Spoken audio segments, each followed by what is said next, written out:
Okay, so that's week one done.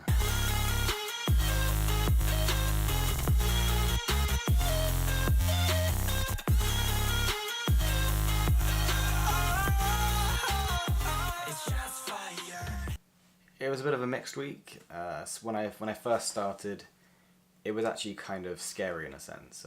The first 2 or 3 days, it didn't actually feel as though anything was clicking. So that's always a worrying sign in doing anything.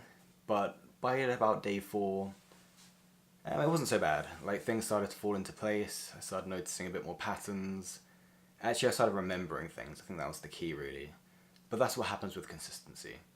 And the thing you're always looking for is the more consistent you can be, the easier things are. Like, for example, this week, as you can see now, I did about just over 4 hours in total. That's not a lot. That's not a lot spread over 7 days.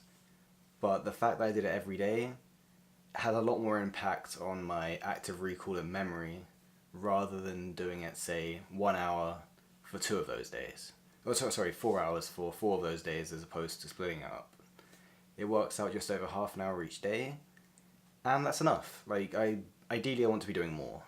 Like, from this week I will definitely be trying to do more. It's not always easy because I do have work, and I've got university assignments, but if I can maybe boost up to average of about an hour a day, it's going to be tough, and I'm not kind of holding myself to that, but if that can happen, then I'll be very happy. So this week I used 3 applications. The first one, as you saw in the first few days, was Duolingo. I also used Anki, and I also used an application called Link. And so Duolingo essentially is it's an application that uses mini games, so kind of flashcards, matching tasks, that kind of thing. It says it aims for fluency, but I would say it kind of realistically gives you a basic grounding of the language. It teaches you the fundamentals, so vocabulary. It gives you a bit of grammar, but it won't let you achieve fluency, to be honest. But it's really good for an introduction. I pretty much always use it when I'm trying to test out a language. Anki is a flashcard software. It's an SRS, so a spaced repetition system, and that is useful for learning things, I would say, en masse. So vocabulary, sentence drilling, that kind of stuff, it's really, really good for that. And the best thing about that is you can either download pre-existing decks made by other people, or you can create your own. And the software for that is quite complex, and there's a lot you can do with it, but that's what makes it good. I wouldn't say it's the best thing to start with as a beginner. Maybe stick to something like Quizlet or Memrise. But if you're kind of going a bit more hardcore with the language, I would definitely recommend Anki, because it has a lot more scope for improvement, and it has a lot more functions and kind of customizability. And thirdly, Link. Now, Link is primarily used for reading and listening. But the brilliant part of this is that you're reading from basically the beginning. Usually in a language, the toughest part for reading is your lack of kind of knowledge of sentence structure, grammar, and vocabulary. And this is a good thing because if you're reading early, you kind of, instead of having to forcibly learn grammar, you more or less learn it through reading. And listening gets tied into that because you can usually listen to the audio track alongside the reading, which is very, very good as well. Because so far I have not explicitly learned any grammar. I haven't touched a grammar book, I haven't looked any grammar up online, but I already get a feel for how it works. I know that there's masculine, feminine, and neuter. I know how the plurals work, and you just get a feel for generally how the language functions. I don't know tenses yet, I don't know continuous forms, but that can be learned later on, and that will come as well. And you also notice patterns, obviously, like verbs in Spanish carry the R at the end. Masculine usually ends in O, feminine ends in A. And again, like, I haven't touched Grammar Book, but through Duolingo, Anki, and Link, I'm getting a feel for it. And noticing patterns. I'd say that's probably the most important thing, is at this stage, notice patterns.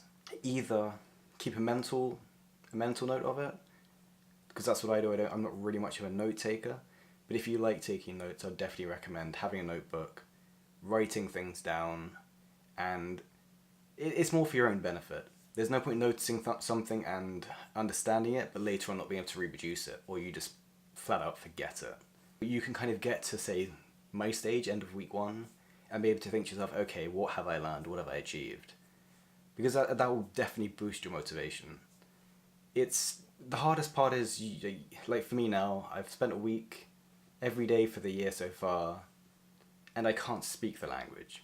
I can't do a lot. I can give you basic introductions. I could say hello, goodbye, tell you my name, and give you random sentences like, I want to buy an apple, that kind of thing. But I can't use the language, so that can be very demotivating. But when you kind of list out what you've actually learned, you realize that you've learned something. Because right now it actually feels as I've been learning for quite a while, even though it's only been 7 days. Like, I kept having to look back when I was sorting out the graph that I'm about to show you. I was thinking to myself, oh, I spent a long time on Link. And I realized I'd only spent 2 days on it. So as you can see, I basically did Duolingo most days. I did Anki for a couple of days and Link for a couple of days. And all in all, I made sure I did at least something a day. I think minimum about 5 minutes per day. And like I said before, it totals out to about 4 hours. And it's not that much.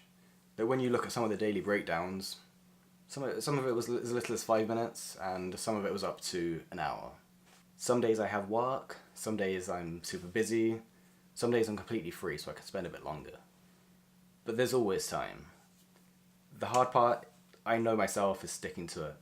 I've done, through other languages and other kind of studying endeavors, it's very easy to fall off. But if you stick to it, you will improve. And hopefully, that's kind of the aim of this, is to show that if you do stick to a language, it's achievable to learn it. So hopefully, by the end of this year, I can demonstrate that 4 hours a week, or 10 hours a week, or 15 hours a week, whatever I end up spending on it, you can learn this, or whatever I actually learn. And hopefully that's encouraging to you, and hopefully it's encouraging to me as well. But yeah, that's pretty much my first week summary. Bit of a ramble, but I hope you get a sense of what I've been going for and what I've actually done this week. This is week 1 done.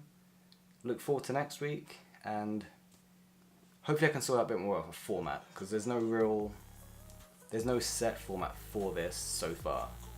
But I'll figure that out as I go along, see what works.